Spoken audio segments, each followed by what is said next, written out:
Today I'm going to draw a fantasy dragon, which is strange for me because I usually draw realistic stuff, so this is way out of my comfort zone. Let's get into it.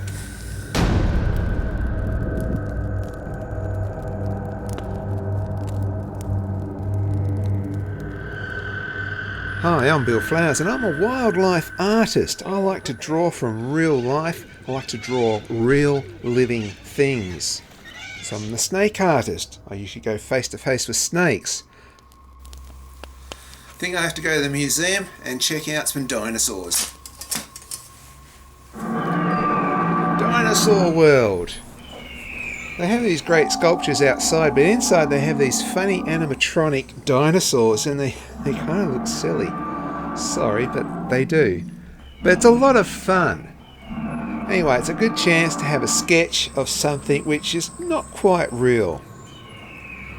Now, when I get to the Sugarland Museum, there's this lovely Ankylosaurus. It's got horns. Just the sort of thing I'd want for a dragon. Dinosaurs are great, but I think what I really need is some real live dragon. But best of all is the Aussie water dragon. Just saw these a couple of videos back. Drew them from real life. Not only did I do that, but I also got the chance to observe them, look at the way they move. They're great characters. Got a few quick sketches in, and then pulled out the camera and got a photo. Put them all together. Got my T-Rex drawing, I've got my Ankylosaurus drawing with the horns, and I've got my photograph of the water dragon. And I am working on grey paper today. I'm starting off using watercolour pencil, my favourite watercolour pencil, which is the Derwent Inktense. Sketching, looking at the reference of the two dinosaurs to start with. So a bit of a T-Rex snout coming out, a little bit of the Ankylosaurus sort of horns, but making them a little bit longer. And making it look a little bit more like a predator. And also using the water dragon as reference for the skin and the outer features. So dinosaurs is the base and the water dragon as the features, a mix of all three. They come together and form a fantasy thing. The aqua brush quickly melts away the watercolour pencil, turning what was a drawing into a watercolour painting really quick. And now I'm using a very fine brush and I'm using watercolour. I'm sticking to the dark colours, still using my water dragon as reference. I'm doing mostly black and white, very little colour at all. All the shapes of the pattern here are sort of imitating what the water dragon has. All the scale patterns. I'm using a really super fine brush for detail. It's a liner brush, also known as a rigger's brush. And it takes a long time, so I'm skipping ahead. This is actually like a 3-hour drawing. So I'm skipping ahead. Look at that soft neck spikes. They are soft. The thing with dragons, especially bearded dragons, things like that, a lot of it is just to look scary. Look at these beautiful spines on the back there.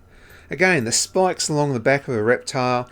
For a lot of the lizards, like iguanas and dragons, it's to look scary, to look impressive.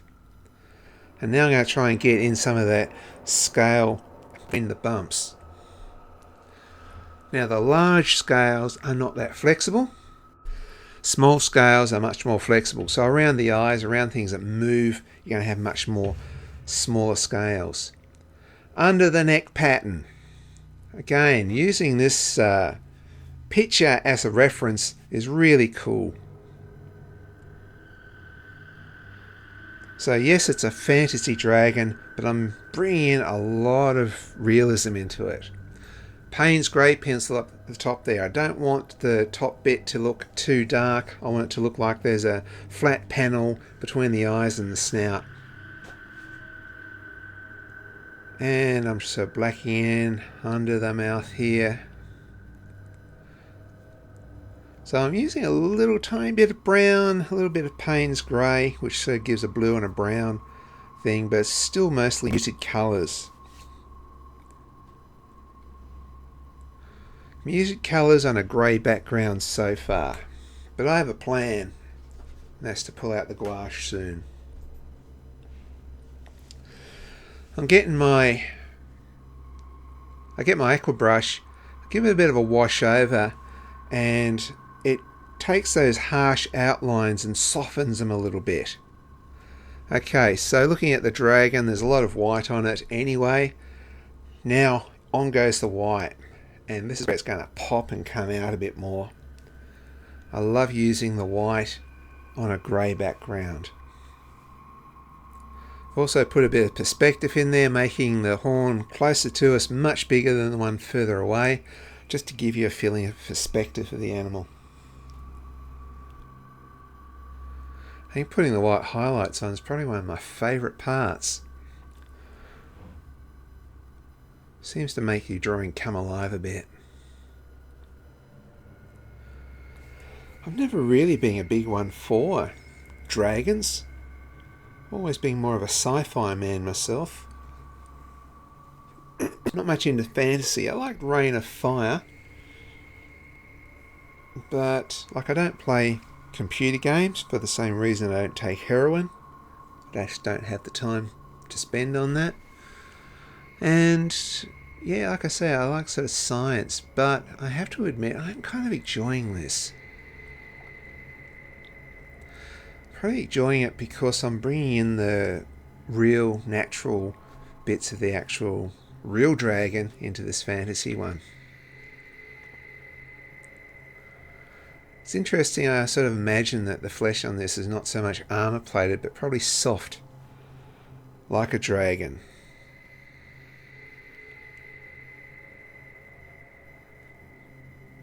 Maybe the actual horns are real bony horns, but the rest of it's probably just sort of soft spikes to look impressive. The eye, again, I would have thought maybe do like a crocodile eye, or a snake eye, but doing the actual water dragon eye, it actually looks probably more like a fantasy eye than if I was to do like a slit for an eye. I'm going to give it a blue tongue.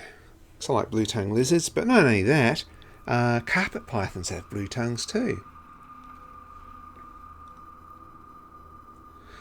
When I've picked up a crocodile, I've noticed it's sort of soft and spongy too, and so I think that predators have softer scales. Gives them more flexibility so they can move fast. And with these teeth, obviously it's a predator. Might be fun to try and draw a non-predator dragon. Maybe like a plant-eating dragon. Maybe for the next one. I guess what I've got from this is that probably changed my attitude a bit. It's actually a lot more fun than I thought. Anyway, the 16th of January is Dragon Appreciation Day, so I thought I'd get this one out just beforehand so that when that day comes around you can look back on this video fondly. I remember reading back in the 80s, this Australian artist said that, I can't quite remember who it was, but they said a piece of work's not finished until it's framed and has been exhibited in a gallery. For me, a piece of work's not finished until I've scanned it, uploaded it to Redbubble, and made it available for people to buy. Sounds like I'm making an ad for my own Redbubble. I sort of am. But I'm also giving out advice for artists. If you're an artist, you've got to get your work out there. You've got to make it available for people to buy. And Redbubble is just the way I do it. Hope you guys enjoyed this video. I'll catch you in the next video. Subscribe, like, leave a comment, thumbs up, all that kind of stuff. You know the drill. Catch you next time.